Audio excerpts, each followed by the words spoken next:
زرینہ بلوچ کے شوہر شبیر بلوچ گزشتہ 6 سال سے لاپتہ ہیں۔ انہیں پتہ نہیں کہ ان کے شوہر زندہ بھی ہیں یا نہیں۔ میری شادی کے 2 سال بعد میرے شوہر کو اٹھایا گیا۔ اب 6 سال گزر گئے ہیں مگر ان کی کوئی خیر خبر نہیں۔ شبیر بلوچ کو تربت سے میری آنکھوں کے سامنے اٹھایا گیا۔ جب میں نے اپنے شوہر کو لے جانے نہیں دیا تو انہوں نے مجھے مارا اور اسے زبردستی لے گئے۔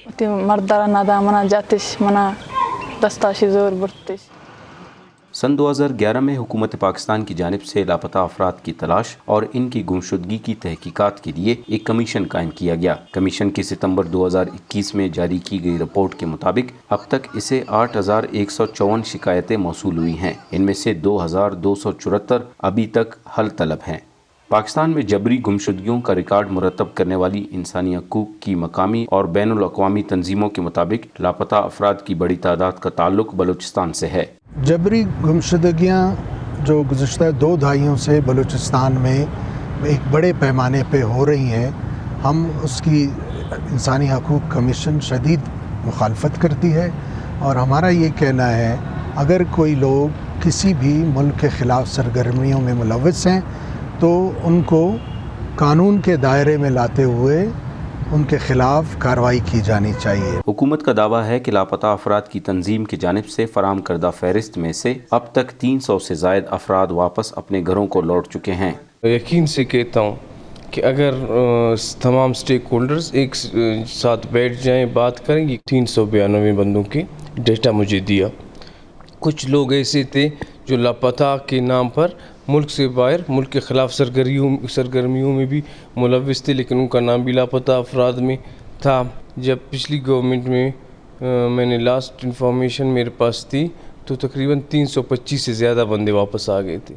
لیکن voice for Baloch missing persons نامی تنظیم کے مطابق گزشتہ 2 سالوں میں لوگوں کی گمشدگیوں کے واقعات میں کمی آنے کے بعد 2021 میں اس میں پھر سے تیزی آئی۔ ہم نے صوبائی گورنمنٹ کو اب تک 800 کے قریب لاپتہ افراد کے کیسز فراہم کیے ہیں، جن میں سے تقریباً 450 کے قریب لوگ بازیاب ہوئے ہیں، لیکن اس لسٹ میں جو کئی سالوں سے لاپتہ افراد ہیں جن کی ہم سے گورنمنٹ کے سطح پر وعدہ بھی کیا گیا کہ جو پرانے لاپتہ افراد ہیں ان کیسز پہ زیادہ کام کیا جائے گا اور ان کے خاندان کو معلومات فراہم کی جائے گی، لیکن اس حوالے سے گورنمنٹ نے ان 3 سالوں میں ہمیں کوئی معلومات فراہم نہیں کی۔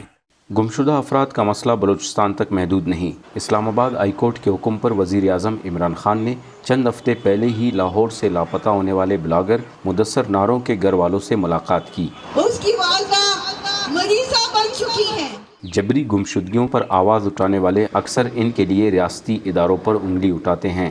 اگر ہم انسانی حقوق کے پامالیوں کو کیٹیگرائز کریں تو ہمیں یہ دیکھنے کو ملے گا کہ یہاں صرف جبری گمشدگیاں نہیں ہیں، یہاں اور بھی بہت سے انسانی حقوق ہیں جن کے بارے میں ہم بات کرنا چاہتے ہیں۔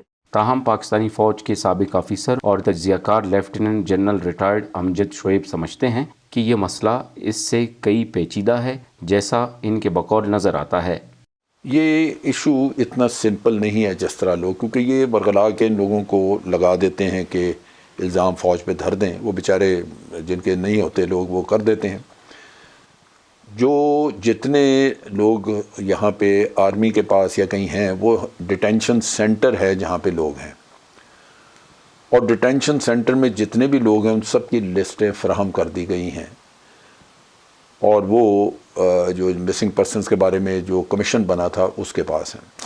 اگر اس میں نام نہیں ہے کسی کا تو اس کا مطلب ہے کہ یا تو وہ ایران، افغانستان جہاں سے یہ آپریٹ کرتے تھے، ٹیررزم کرتے ہیں، وہاں موجود ہے، یا بعض لوگ جو ہیں وہ سرداروں کی جیلوں میں بھی موجود ہیں۔ شبیر بے گناہ ہیں اور وہ ایک طالب علم تھے۔ مجھے کچھ پتہ نہیں ہے کہ شبیر زندہ ہیں یا مر گئے ہیں۔ ایسے میں جب کہ حکومت بازیاب ہونے والے افراد کے کیسز کے مسئلے پر اپنی سنجیدگی مثال کے طور پر پیش کر رہی ہے اور عدالتیں متاثرین کو انصاف دلانے کی کوشش میں ہیں، سینکڑوں لاپتہ افراد کی لواحقین آج بھی اپنے پیاروں کی بازیابی کے منتظر ہیں۔ Murtaza Zehri, voice of America, Quetta.